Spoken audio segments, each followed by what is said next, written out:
It is my proud privilege to welcome our beloved dignitaries onto this stage.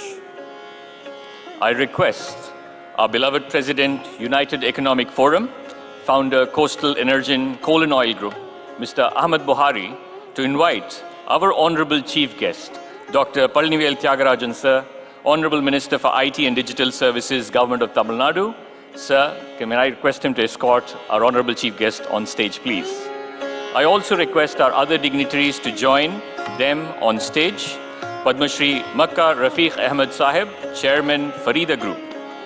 Datuk Wira Shahul Hameed bin Sheikh Dawood, Deputy President, ASEAN Chamber of Commerce and Industry, MD and CEO, Green Packet, Berhad. Our convener of United Economic Forum Trade Summit 2025, Mr. Muhammad Ali, Chairman and Managing Director, South India Shelters Private Limited, President, Kredai, Chennai. Our advisor to the UEF Trade Summit 2025, Mr. Habib Wawu S. Habib, CMD, RWD Group, and President, Kredai, Tamil Nadu. Our Director General, UEF Chamber of Commerce, Mr. Sajid Sadak, Managing Director, Inno Advisory India Private Limited. Dr. K.M. Abul Hasan, Managing Director and CEO, City Hospital. I request the dignitaries to kindly grace the stage. Thank you. Thank you, dignitaries, for being kind enough to grace the stage. And thus, we start the day's proceedings. Bismillah ar-Rahman ar-Rahim. Assalamu alaikum. My name is Dr. Tausif Thangalvadi. I am a proud member of United Economic Forum. It is my privilege to invite you to the United Economic Forum's Trade Summit 2025 with the theme of 4 trillion for Tamil Nadu. Aspire, inspire, and impact. We've come a long way from our first trade summit in 2017, whose theme was Meet, Interact, and Prosper. UEF and its members have indeed prospered. We've had billion-dollar success stories like Twin Health and many more that we would like to talk about over the next 2 days. And they were born at this very summit. The scale today is grander and the vision even more so. Building on our beloved state government's ideal goal for 2030, which is a $1 trillion economy for our state, our vision is a $4 trillion economy by 2047. We aspire to reach that goal. And on this stage, the endeavor today would be to inspire all of you and ourselves to action, impact-making steps to achieve the lofty ideal of Unnada Tamilagam. Thank you. We always begin the day's proceedings with invoking the blessings of the Almighty. Our Lord, all praise belongs to you. We thank you for the innumerable favors that you have bestowed upon us and for allowing us to come together for this momentous summit despite all of the challenges. Our Lord, we raise our hands and ask you, by your generosity, to increase us evermore in your blessings. You taught us that the most beloved to you are those who bring benefit to people. Hence, we ask you to accept from us and make this summit beneficial for our society, our state, our nation, and the world. Through your grace, make us steadfast in our efforts and make us unrelenting catalysts of change and hope. We ask you to open doors for our leaders, our professionals and entrepreneurs. Inspire us with wisdom and guidance in every step we take. We ask you, O Almighty, to bestow on us and our loved ones well-being and joy in this life and the hereafter. With every challenge we face in the economy, grant us the means, the resilience and strength to bring about better days ahead. Right. May the Almighty grant that prayer and make this meeting and this congregation a success. The other divine entity that we love is our beloved motherland, the Tamil Thai. It has given us identity, it has given us prosperity. We love this beloved motherland, and we would like to start off the day with the Tamil Thai Varthu.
Thank you, ladies and gentlemen. Thank you, beloved dignitaries. Thank you, Honorable Chief Guest. Right, so we start off the day with the first address of the day. And to deliver this, I'm going to invite a gentleman who is a super strong pillar of the United Economic Forum, but also an inspiring member of the medical community. He's the Managing Director and CEO of City Hospital Erode. He's a leading laparoscopic and pediatric surgeon who established the hospital with his wife, radiologist Dr. Sabira. A pioneer in advanced laparoscopic procedures and neonatal emergency surgeries, he also founded the Tertiary Child Trauma Care Center in 2003. Academically, he holds MBBS, MS General Surgery, and MCH Pediatric Surgery, and has served as the Indian Medical Association's chair-bearer for over 35 years in numerous leadership roles, including State President 2024 and currently National Chairman of the Indian Medical Association Hospital Board of India. He contributes to youth empowerment, medical education, and healthcare policy across national and international platforms. He founded Imayam Cancer Home, offering palliative care to over 1,250 patients, and led major public health initiatives such as free COVID care hospitals, helplines, and malnutrition eradication programs. His work has earned multiple honors, including Best Doctor Awards and COVID Warrior Awards. It is my proud privilege as a fellow member of the fraternity to invite Dr. K.M. Abul Hasan, Managing Director and CEO, City Hospital, to deliver the welcome address. Sir.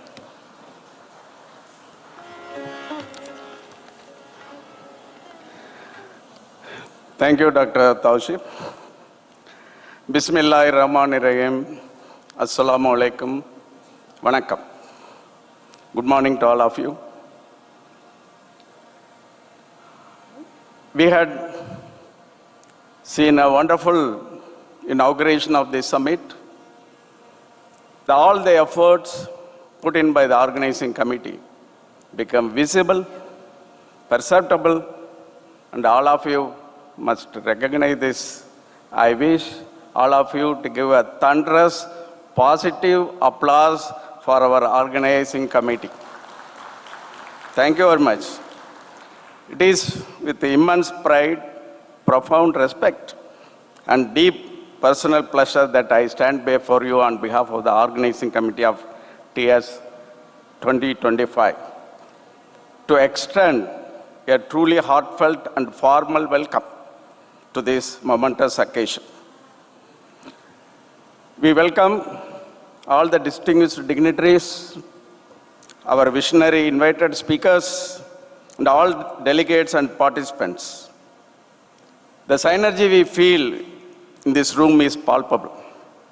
We are deeply gratified to host a collective of such eminent leaders, titans, whose individual contributions span the helix of industry, governance, to technology, and global enterprise. We are honored first to welcome our chief guest, Dr.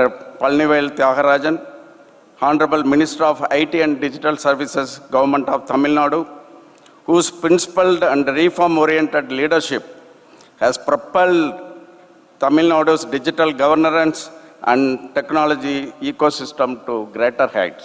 Please give a round of applause for our chief guest, Dr. PTR. It is a special privilege to welcome Shri Mecca Rafeeque Ahmed Saab, Chairman, Farida Group, a living legend in the industry. As the distinguished industrial elite and Chairman of Farida Group, he is one of the India's foremost leader manufacturing and export organizations. We welcome you, sir. We are profoundly privileged to welcome Mr. Krishnan IAS, who will be joining us online very soon. Mr. Krishnan IAS is the Secretary and Minister of Electronics and Information Technology, Government of India, a senior administrative leader who stands at the very confluence of policy and progress. We welcome him to the summit. We extend a warm and global welcome to Mr. Datuk, Wira, Shahul, Hameed bin Sheikh Dawood. He is the Deputy President of ASEAN Chamber of Commerce and Industry, ACCI, and the MD CEO of Green Patak Berhad. We welcome you, sir. So, we also welcome our hero of the summit, Kathanayakan, our Ahmed Buhari Saab, who is the captain of our ship of UEF. You know, he sailed the ship through tsunamis, through bad weather, through high tides, and also leading till today with lots of enthusiasm and leadership. We also welcome one of our fellow director, Mr. Sadiq Sadak, Managing Director of Inno Advisory Private Limited, and also Director General of UEF Chamber of Commerce. We welcome you, sir. And also welcome Mr. Muhammad Ali, convener of our UEF, and who has been engineering all these measures when the time we started this program by principle from the time he has been working. We welcome you, Mr. Muhammad Ali. We have been hearing all the numbers, 4TN for TN. It is not a celebration of numbers.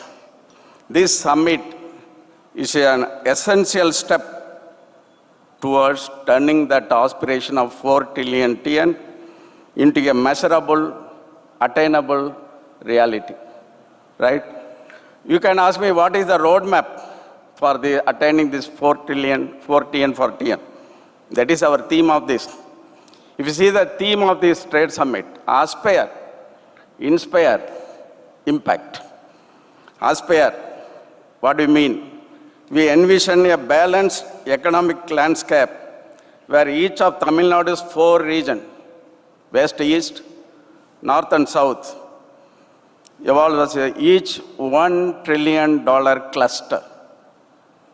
Our president called me and said, Doctor, you are in charge of 1 trillion for the west zone. As you are from Coimbatore region, you take care of this 1 trillion. Like that, we have formed a group for achieving this 1 trillion. Inspire. What do you mean inspire? We are inspired by the Honorable Chief Minister M.K. Stalin's vision of $1 trillion by 2030 and is aligned with the national mission of Viksit Bharat 2047. We are proud to play a catalytic role in strengthening collaborations across government, industry, academia, and global partners. And what are we going to impact? The third theme of a conference. We have got a multi-pronged strategy. We are going to establish ECR Center, 45 educational institutions. What are these ECR Center? Entrepreneurship, startup, innovation, incubation, and accelerator centers. We are aiming to start 4,500 new startups with the structures of innovation, mentorship, and market access. We are also aiming to create opportunities for jobs of 450,000 before 2047. Finally, we are going to build a cumulative business value from our community of $67.5 billion directly contributed by our community and also associated institutions. My dear friends, finally, I would like to conclude saying that this summit should be a platform not only for ideas, but for actions. Not only for aspiration, but for measurable progress. Not only for collaboration, but for shared prosperity. So with these five words, I take this opportunity to once again welcome all of you to this wonderful trade summit and wish all of you a very great, useful, and perceptible, beneficial time for today and tomorrow. Thank you very much.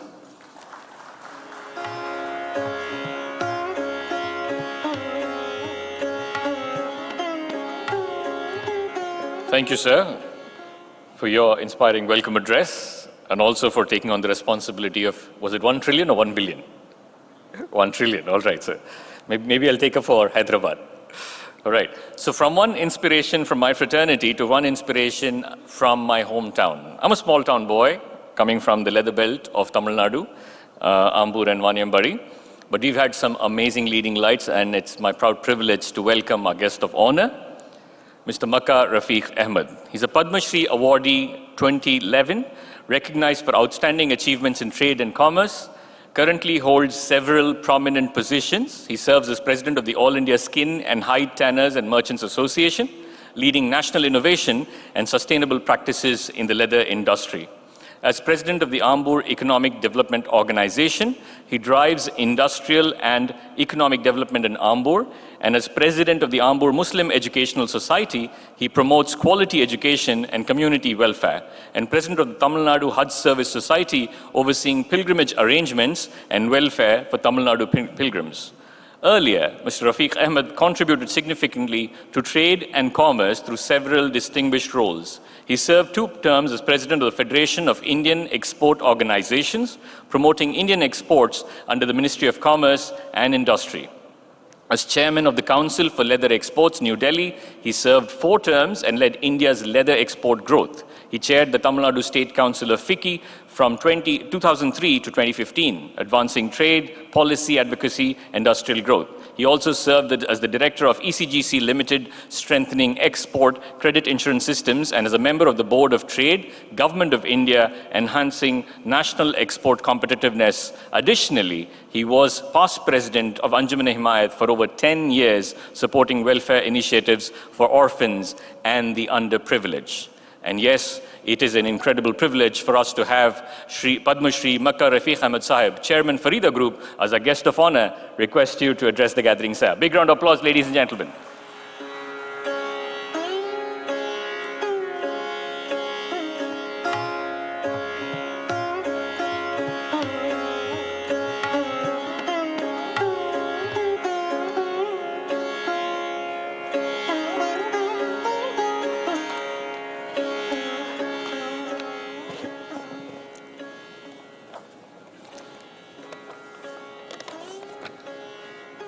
Assalamu alaikum. Good morning. My Honorable Minister, my respected Ahmed Buhari, leader of UEF, honored guests, industry peers, faculty members, and dear students. Good morning. Let me begin by expressing my heartfelt thanks to my Mr. Buhari, who is like my son, as he and my sons are close friends in the college here and in the US, for inviting me to address this important timely seminar. The best organized seminar I have come across recently, And the exhibition which is you have seen now, this morning I visited partially, it really amazed me because my job is to visit exhibitions for my product around the world. I see how they are exhibited, but what I saw today was outstanding contribution, the show of what you are doing, and that shows, yes, we can do it. That is the determination with which it is showing, yes, we can do it. We can also we can do it.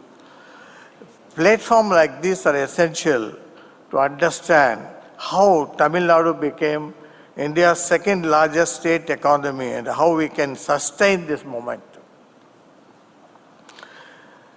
We are truly fortunate to be born in Tamil Nadu, a land with deep cultural roots, a long history of trade and craftsmanship, and proud tradition to coexistence among all communities.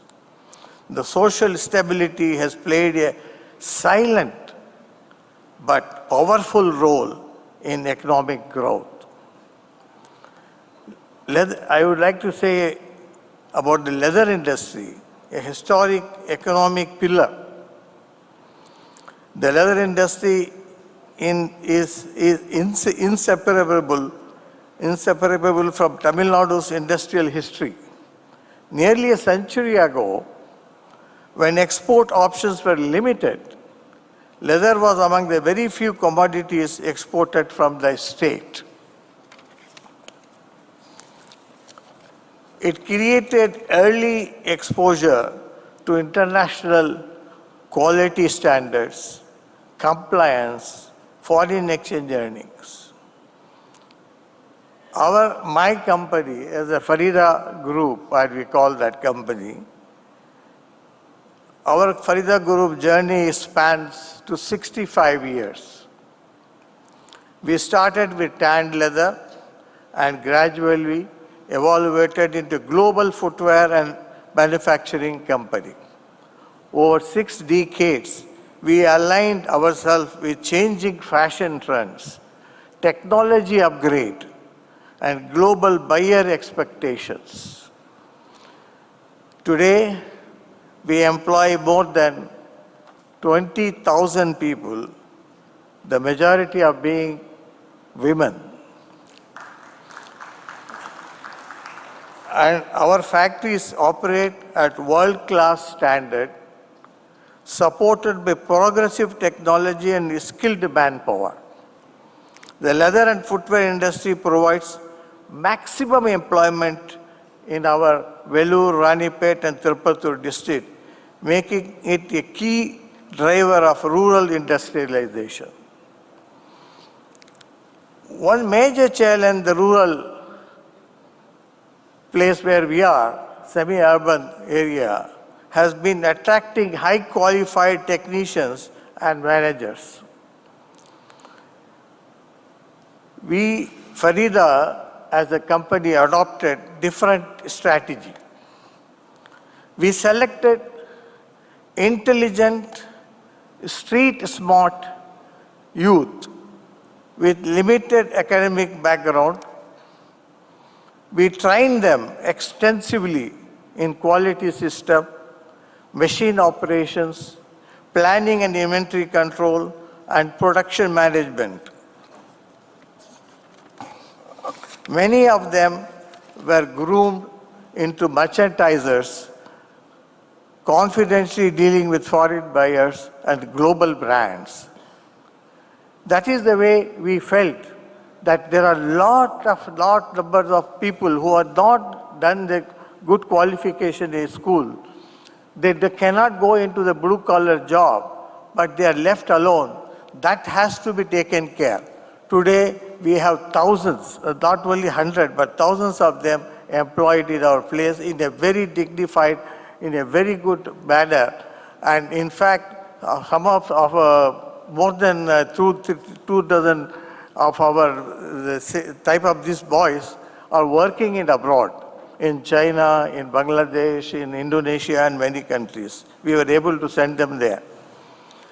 In practice, They outperformed expectations, often learning faster than academically qualified professionals. This is a new thinking which we thought we can able to give employment to all the people in Ambur wherever is possible. Recently, we entered a joint venture with a Taiwanese company, big Taiwanese company, to manufacture the American brand called New Balance, sports shoes. New Balance is today the second largest market share in the world in the sports shoe projects. This project demanded advanced technology, strict compliance, high sustainability, and a high productive benchmark. When we were making our production scaling up in the per minute basis, in Taiwan, they were making it in per second basis. When we learned that they are doing it in per second, not per minute. And that was what we learned while taking over this joint venture.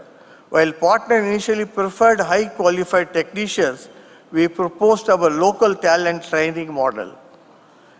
With their consent, 20 young boys were sent to Hanoi in Vietnam for 2 months training in their factory. We also sent a local cook from Ambur, accompanied them to ensure comfort and focus on them so that they can have a good food, not to be good. The result, record time achievement. Today they came back 6 months back. What they achieved, they were supposed to target the New Balance, very, very strict, very high $1 billion, more than $1 billion company wanted. In 9 months, we were able to achieve in 5 months the target, the production target, with these people. International level standard, quality standard, and complete partner satisfaction we have achieved. I would like to say today, to the closing message, I think Tamil Nadu strength lies not only in policies or infrastructure, but in its people. It is important. Our people are the important. We are the people. And when industry trusts local talent and invest in training, global excellence becomes achievable, even from rural areas. I also say we cannot take it as a leather industry. What is this old tanning industry? Polluting industry, all the bad names which you had it in the earlier days, but that is not so today. Leather industry nurtures chemical industry, electronic industry. Today in the modern shoe making, electronic plays a big role. Robotics plays a big role. Polymer science has become very, very important in the leather industry, leather and shoe industry. Engineering skill is very important. Design, and more so in the world today expects sustainability, what we can able to do it. All these things comes within the leather industry. And that is why this is going to be an answer to the world, and India will rule the leather in the next 5 to 7 years. We see that India will achieve #1 position, beating Vietnam, Cambodia, Indonesia, and other countries. I am very hopeful that these interventions like UEF is doing by Ahmed Buhari will give impetus, will give challenges to the young entrepreneurs to shine in the future. You will give them inspiration. I thank once again for inviting me, Ahmed Buhari. Thank you.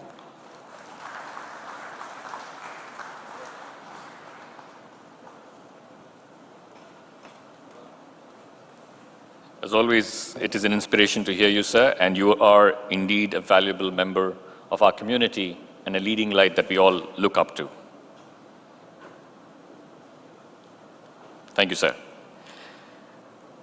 UEF is supported not only by national leaders, but by global leaders. And we have one such international guest of honor with us today. Datuk Wira Shahul Hameed bin Sheikh Dawood is the Deputy President of ASEAN, Chamber of Commerce and Industry, and the MD and CEO of Green Packet Berhad. He's an accomplished leader with over 30 years of experience across entrepreneurial, public, and corporate sectors. He currently serves as Managing Director and Group CEO of Green Packet Berhad, steering its transformation into an innovation-driven, purpose-led organization. Formerly the Chief Executive of HRD Corp, he spearheaded nationwide talent development initiatives, digital transformation, governance strengthening, and substantial growth in assets under management. He also contributes regionally as the Deputy President of the ASEAN Chamber of Commerce and Industry and academically as an adjunct professor at University Malaya. He's pursuing a doctorate in business administration and holds an MBA from the University of Gloucestershire. Renowned for building high-trust cross-sector partnerships, he champions inclusivity, collaboration, and impact-driven leadership. It is my proud privilege to welcome Datuk Wira Shahul Hameed bin Sheikh Dawood to deliver our International Guest of Honor address. Sir, big round of applause, ladies and gentlemen.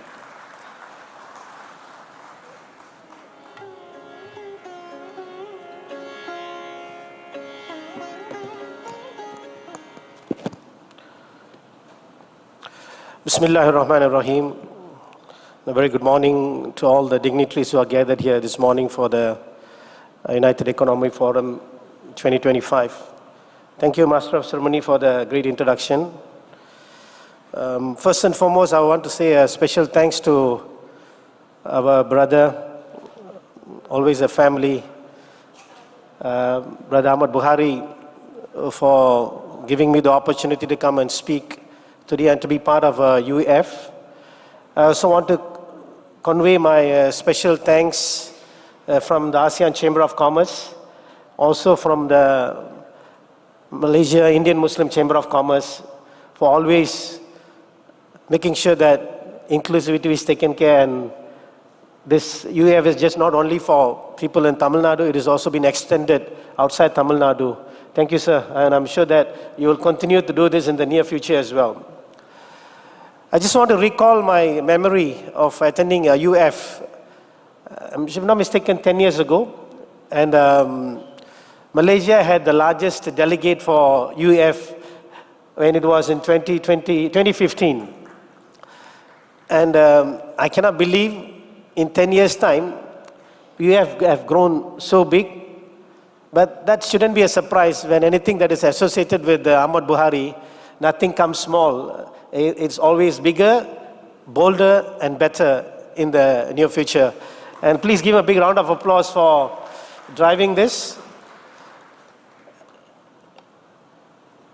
Honorable Minister of Information Technology and Digital Services, Dr. Palanivel Thiaga sir, thank you so much once again.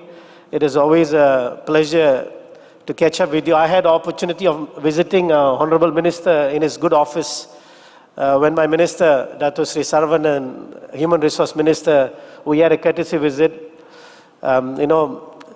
This is the kind of minister that every state wanted to have, with a strong wife, very positive man, always been welcoming international people to come and do things with in Tamil Nadu.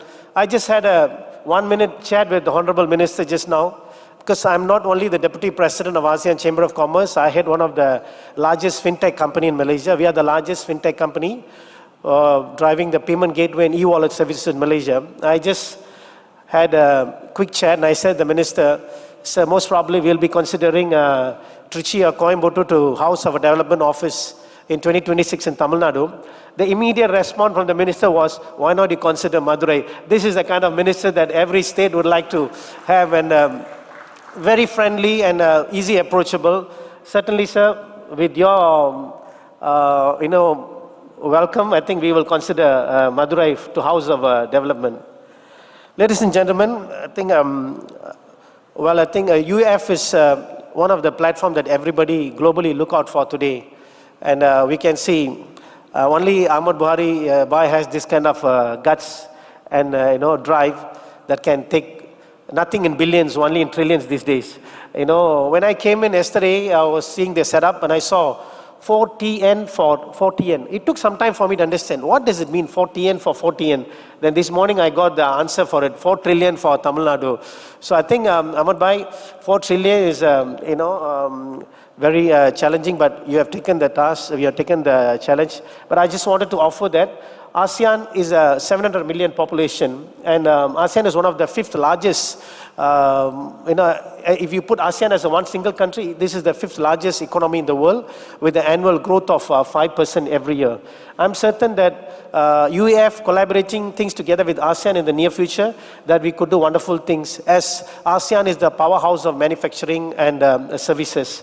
And we are certainly able to bring in larger services, larger manufacturing opportunities to Tamil Nadu under the platform of United Economic Forum.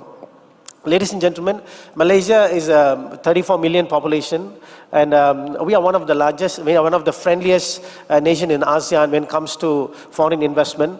Malaysia had the pride and the privilege of hosting one of the largest data centers in the country. In fact, in the year 2024-2025, Malaysia housed many largest data centers, and it has become the powerhouse of data center, Malaysia. So I'm certain not only ASEAN, Malaysia can collaborate in a larger platform with United Economic Forum in many aspects, especially in the banking sector, the service industry, manufacturing industry. And Malaysia is well known for manufacturing. You know, a lot of many microchips, solutions are being built in Malaysia.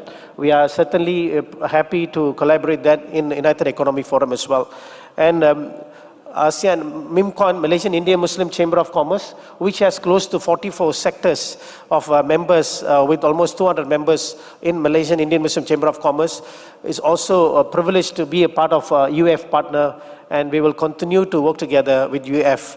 Last but not least, and I'm also happy to welcome some of the Malaysian delegates who are here. Haji Rafi Hanif, the leading banker in the country, a man well known, respected for Islamic and Sharia banker, is here. Thank you, Rafi by being here. And also my brother Hamdan, and the Secretary General of MIMCON, Malaysian Indian Muslim Chamber of Commerce, Mr. Dylan, is here as well.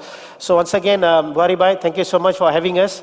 We will continue. I had given the privilege, invited Buhari Bhai to do UEF next time in Malaysia, so you can bring in more opportunities through ASEAN Gateway to Tamil Nadu. Once again, wabillahi taufiq wal hidayah. Assalamualaikum warahmatullahi wabarakatuh. Thank you so much. Yeah.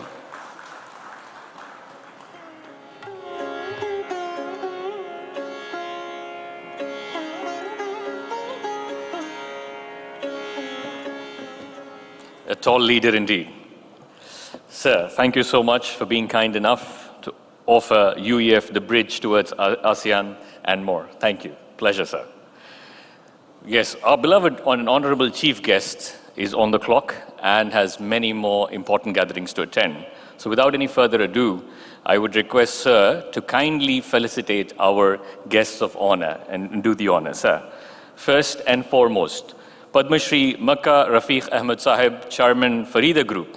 Sir, could you kindly do the honors and felicitate our beloved guest of honor.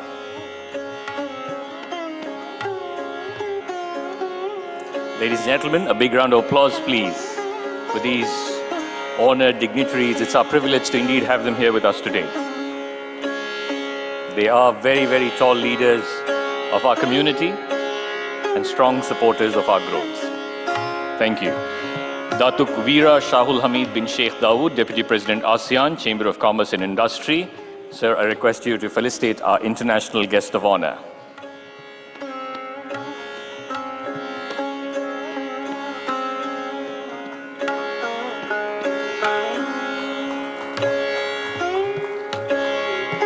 I now request our beloved President, UEF, Mr. Ahmed Buhari, sir, to kindly honor our honorable chief guest, felicitate him with a token of appreciation.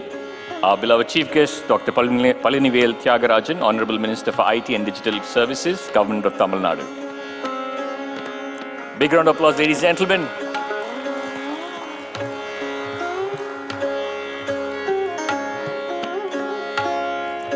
Thank you. I request all our dignitaries to please be seated. Thank you. Now comes the moment we've been waiting for. I missed this opportunity recently at the World Resuscitation Congress to be able to hear from our honorable chief guest. I missed that thanks to the fiasco that was happening with our travel over the last week, so I couldn't attend. But now it's my proud privilege to be here and be able to listen. Let me quickly introduce our honorable chief guest to you before I invite him to the services in the government of Tamil Nadu. He previously served as the Minister for Finance and Human Resources Management. As Finance Minister, he represented Tamil Nadu in the GST Council and served on its group of ministers for system reforms and gaming regulation. Elected as an MLA from Madurai Central in 2016 and re-elected in 2021, he has contributed to various legislative committees, including the Public Accounts Committee. He also served as the founding secretary of the DMK's IT wing, leading the party's digital initiatives before stepping down in 2022 to focus on ministerial duties. Before politics, he had a successful global career in investment banking with Lehman Brothers and Standard Chartered Bank, holding senior roles in financial markets. His professional background also includes experience in academia, agriculture, consulting, and manufacturing. He holds a BTech from NIT Trichy, an MS and PhD from the State University of New York, and an MBA from MIT Sloan. A fourth-generation member of the Dravidian movement, he follows in the political footsteps of his father and grandfather, both prominent leaders in Tamil Nadu's political history. A much-loved, erudite speaker, always on the money, giving rare insights which are valuable gems. Sir, it is a privilege for us to hear you speak. We welcome our honorable chief guest to deliver the address. Thank you, sir.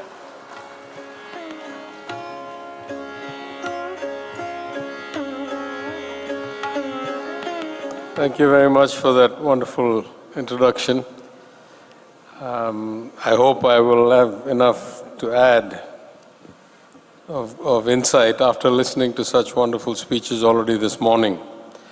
But let me start by greeting my good friend, President of the UEF, Ahmed Buhari, the guest of honor, Padma Shri Mecca, Rafeeque Ahmed, the Chairman, Farida Group, the international guest of honor, Datuk Wira, Shahul, Dawood, who has also given us an insightful address, the officers of the UEF, including Dr. K.M. Abul Hasan, Managing Director and CEO of City Hospital, who gave us the welcome address, and we are yet to hear from Mr. Sajid Satak, Managing Director, Inno Advisory, and the Director General of UEF.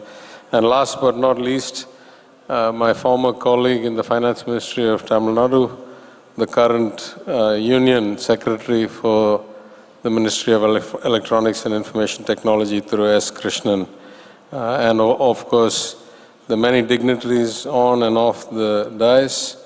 And ladies and gentlemen, good morning, and thank you very much for the opportunity to address you at this very creatively and boldly titled 4TN 4TN. I must start by saying that there's a little bit of history to this. Ahmed Buhari and I go back some time, and he had come to see me a few years ago. Then we started with my engagement at the UEF last year. And I must point out that the scale was probably a third or a fourth of this. So already he has scaled the convention, the conference up by 4x or so in 1 year. And if I go back, I'm sure many years it's even higher. So it's not surprising that his ambitions go up by multiples every year. When we had this conversation, he said, do you think it's realistic? Can we get to 4 trillion, starting at somewhere around 400 billion at this point? And of course, the math is the math, right?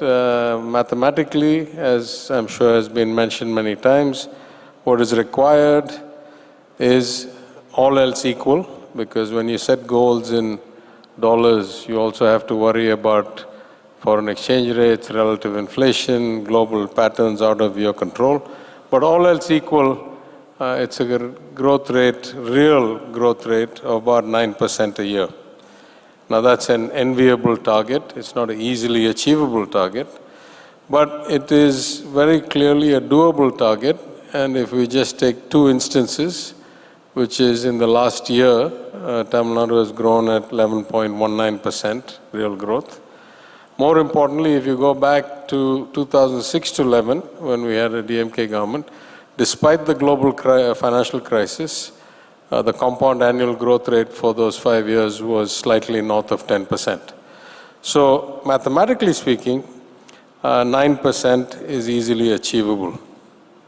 Now, of course, ministers like me normally should come and tell you all the great things that the government is doing, particularly because it's closer to election. But since I know that other colleagues of mine have already come and spoken here, I'll assume that they have already briefed you about many of these initiatives. And what I'd like to do instead is talk a little bit about what makes us unique, what the opportunity set is in front of us, and what is it that we need to do better than we have been doing if we really want to achieve a compound growth rate of 9% a year for the next 20 years. At least my thoughts on that. What makes us unique, I think many have touched upon, including Padma Shri, Mecca, Rafeeque, Ahmed. We are a society that is relatively equitable, that has relatively high inclusion, that has relative harmony, and that focuses on education as a measure of progress, and therefore has achieved unparalleled rates, at least for any large state, in terms of both average education levels, which is slightly above high school now, as well as gross enrollment in tertiary education, which is right now about 50%, which is far, far higher than the national average. But what I think is more important than all of that is that we have these kinds of organizations and events that not only do we encourage and ask them to flourish, but we take cues from them. They lead sometimes. And I think we need thinkers like that to really drive outcomes, because my experience is that governments are good at some things, but governments are also not very good at some other things, and I'll come back to that in a minute. But if you look at it from the broader perspective, I think many of you may have seen a recent article in The Economist magazine, which talked about which is India's best state or something like that, which is India's mightiest state. And it compared, in proximate example, it compared the state of Gujarat and the state of Tamil Nadu. Now I must confess publicly something I haven't said before, which is that I was interviewed for that article, and I had the unique distinction of being interviewed twice for the same article. Once when the reporter landed in Chennai, and then once 10 days later, after the reporter had done their work over 10 days. And in the gap, I saw the evolution of the understanding of what is it that makes TN unique, and all these variables I've said. And because of that, I think the article, which otherwise would have been a relatively shallow article that talked about 11.19% one particular year, actually ended up being a much more thoughtful, deep article talking about the decades of advantage, not 1 year, not one government, but the decades of advantage that we have built as a state, as a community, by having the values that we have had, by having the social justice movement, by having freedom of religion truly in practice, and by having the social harmony and equitable access that we have all championed. And so the article concluded by saying that while Gujarat has built much better infrastructure, much more energy generation, much more industrial investment, and I would add, directed by the government of India, in fact, Tamil Nadu's greatest strength was that we have built human capital, and that human capital can adapt to whatever the situation requires. And that is certainly a competitive advantage. I say that in the context of two other things. If you look back to the organization of the states in 1952, after independence, after becoming a republic and running the first elections. Actually, the South, Tamil Nadu and Kerala, were among the poorest in India. You fast forward now 75 years, and we are certainly among the richest, with the best human development, the best social development, the best educational outcomes, etc., etc. And what that has been really driven by is that whenever the inflection points came, whether it was the 1990 reforms and liberalization, whether it was the acceleration of globalization starting after 2000, 2005, 2008, whether it is now the shift to an AI-driven and a breaking of the hyper-globalization era, in every aspect, having the right people with the right skills and the right approach really is the single competitive defining advantage. In that sense, we are today at a very interesting inflection point. Probably the world order determined since 1945, a US-centric, dollar-denominated, increasing global organizations, starting with the UN, going through the WTO, the kind of one platform global transfer of capital, transfer of services through the internet, all of that seems to be reaching the end of its natural life cycle.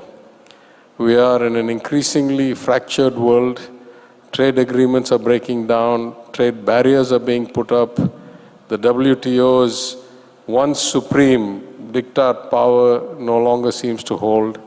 And we are now in an era, and these eras tend to last 30, 40, 50 years. They're not blips on time, 2 or 3 years. We are in an era of deglobalization.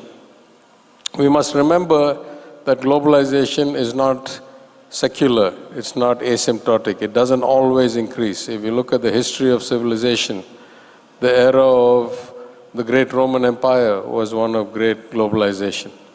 Then there was fragmentation. The era of colonialism was one of great globalization. Then with independence and different self-governance, there was fragmentation.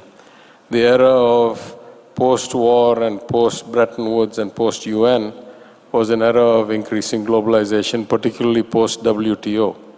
But we are now in an era of fragmentation. We are starting to see many more bilateral trade agreements, many more regional trade agreements, many Western economies deathly afraid of China because China has taken their intellectual capital and tooled up in a way that China is such an economic superpower, including in things like AI, where an open source DeepSeek can do at a fraction of the cost what a much higher funded closed technology like OpenAI cannot do.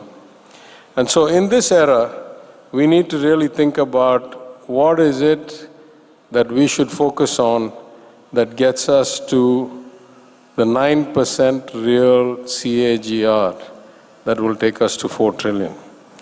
And my own view is that in politics and in governance, all too often we follow this adage, don't let the great be the enemy of the good.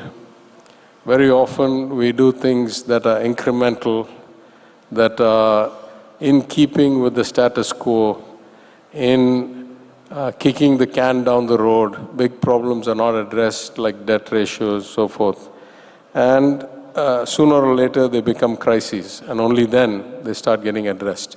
It is the nature of politics, it is the nature of bureaucracy that incremental change in status quo is the default.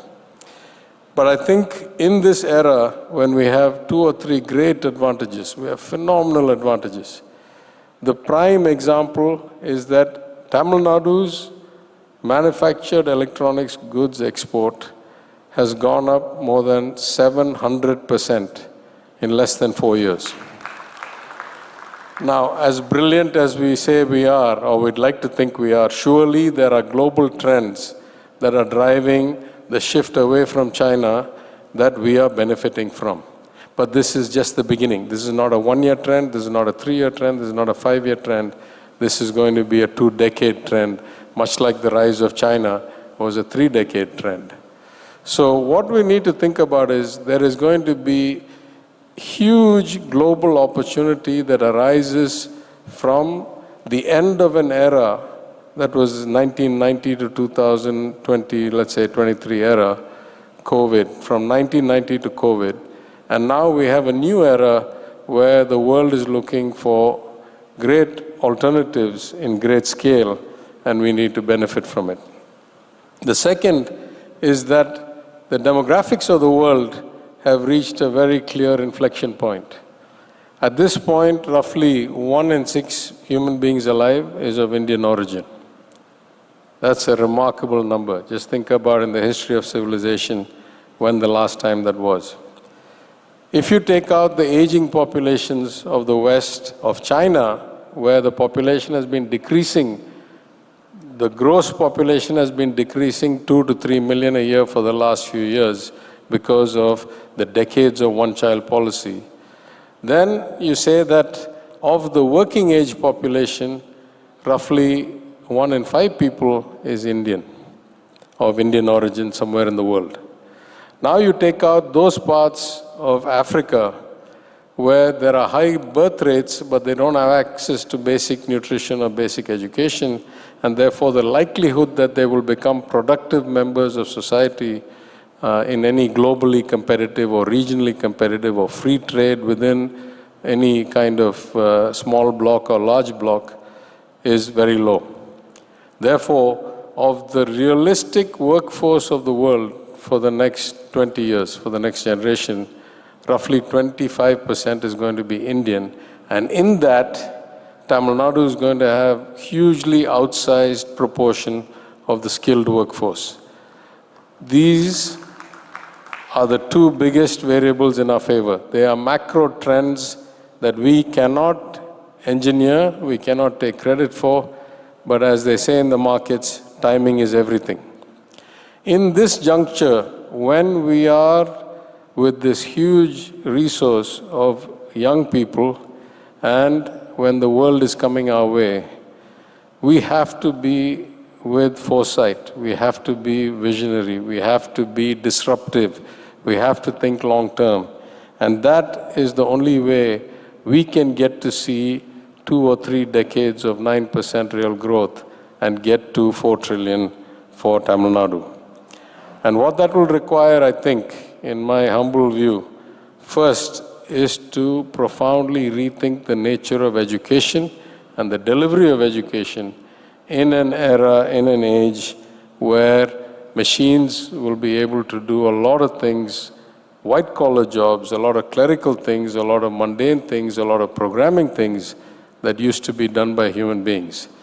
I've said it in many places, I'll repeat it here. We need to refocus our educational approach on what is it that makes humans unique. What is it that humans are uniquely good to do in an era where machines can do almost anything.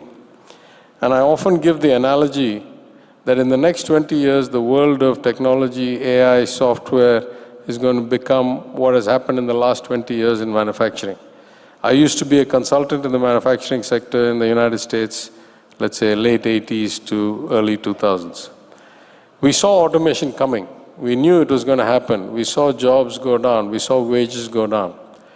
But the effect today, 2025, if I look over a 40-year period, in an assembly line where there used to be 100 human beings working, on average there are less than 10 people now. In some cases, there are 0. 100% is automated. In some cases, the factory doesn't even need to have the light on because the robots are working on infrared sensing and they don't need electricity to have the vision work. That's how dramatic the change has been in automation in manufacturing. We will see something like that in something like that time frame. It will take 30, 40 years. So our job is to first equip our greatest resource, which is our human talent, for that era increasingly over the next generation or two. Second, we need bold ideas. we need to start doing things that are not incremental, that are not focused on the next election, that are not focused on kicking the can down the road, but really have the courage to think long term and do profound change, because there is no great difference in outcome with incremental change. You want fantastically different outcomes, you need to do many, many things very, very differently. That's the simple equilibrium of nature. And in that sense, I would say that conferences, conclaves like the UEF, visionaries who come here and who inspire us and who inform us are essential. As I say, there are some things the government does well, there are some things that it doesn't do particularly well. Long-term vision, profound change is usually not in the nature of electoral politics. Electoral politics is very much an incremental, gradual approach. Therefore, I think this we are so happy to see grow in scale every year. And I know that as important as the UEF is, what gives me great joy, one of the reasons I have to rush immediately from here is that I'm next speaking as the inaugural chief guest at a joint association meeting of the Rajasthani Association of Tamil Nadu, the Maheshwari Association, and the Jain Association. And they are all actually, if you look historically, not native to Tamil Nadu, but they find the Tamil Nadu environment so conducive and so valuable that they have all made this their base and they contribute to our economy. That is the beauty of Tamil Nadu.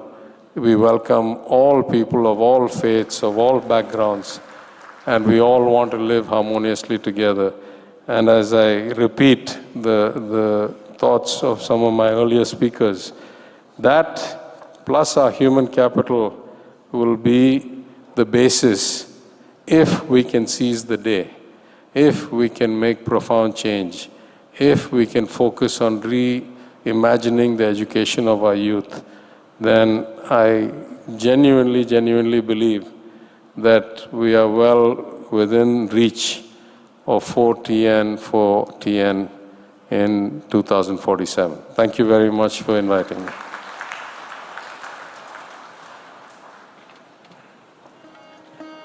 Thank you, sir. As always, very erudite, pearls of wisdom coming through. And thank you for telling us from your experience in the US, where automation was there, people are afraid of jobs. But automation has contributed to prosperity. So may automation continue to contribute to the prosperity of the people. May our people contribute to the economy of Tamil Nadu.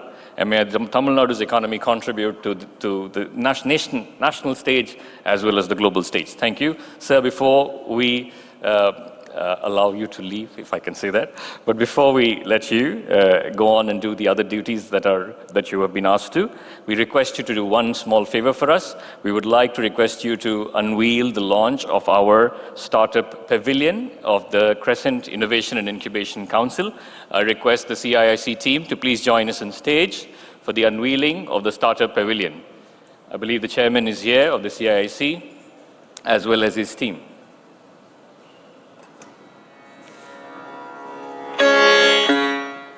Ladies and gentlemen, a big round of applause for this moment. Augmentation, innovation, prosperity, and a $4 trillion economy. This is where brilliant young minds get their space to make that dream a reality.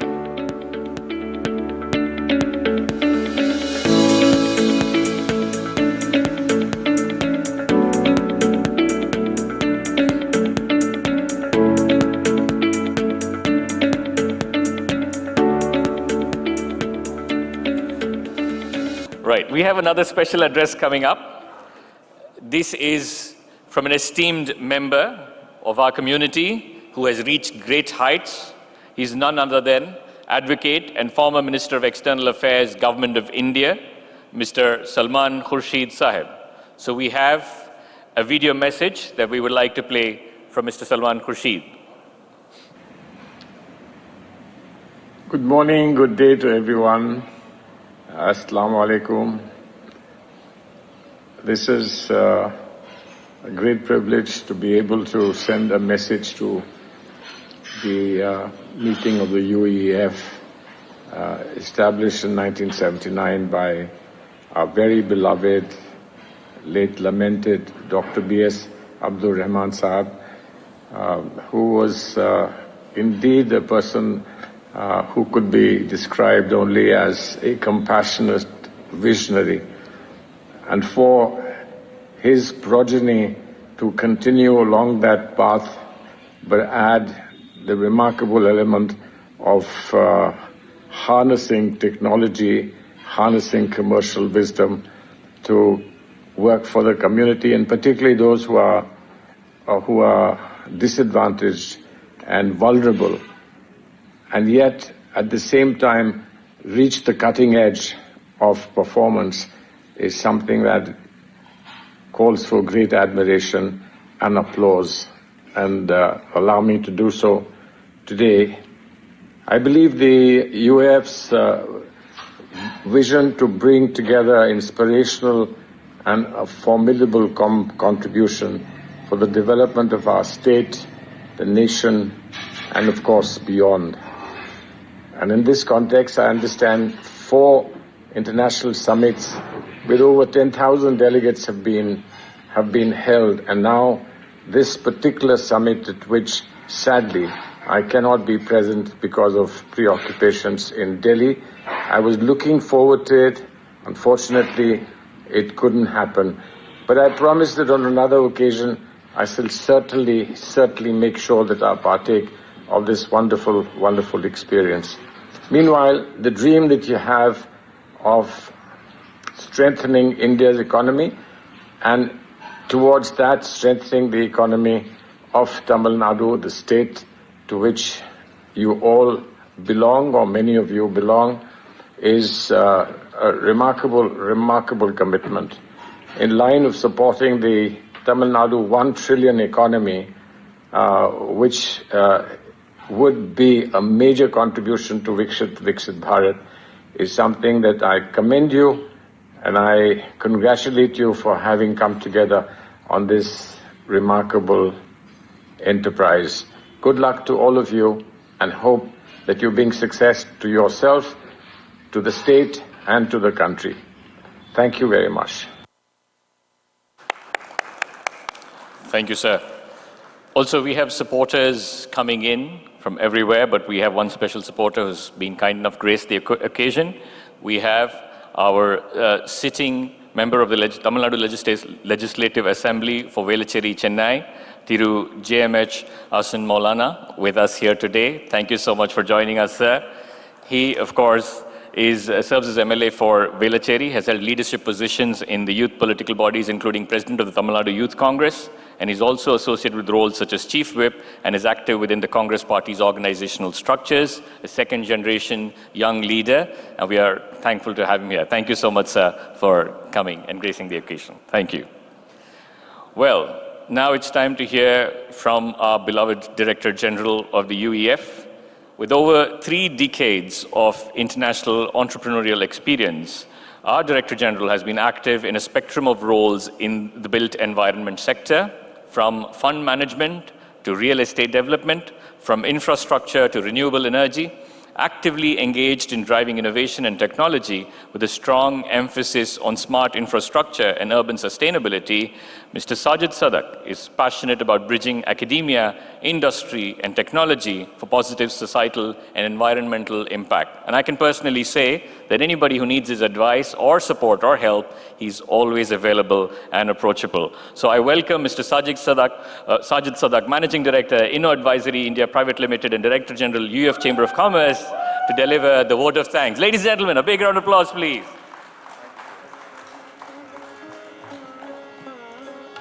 Thank you, Tausif. Assalamu alaikum, rahmatullahi barakatuh. Honorable dignitaries, respected speakers, distinguished guests, very warm good afternoon to all of you. It has been an inspiring first session of the seminar today, and I'm honored to deliver the vote of thanks for it. ஊக்கமுடை நெஞ்சம் உழவும் இடமெல்லாம் ஊற்றென்று எழும் உற்சாகம். Translated, where there is a spirited mind, every space becomes a spring of possibilities. This morning, we witnessed that.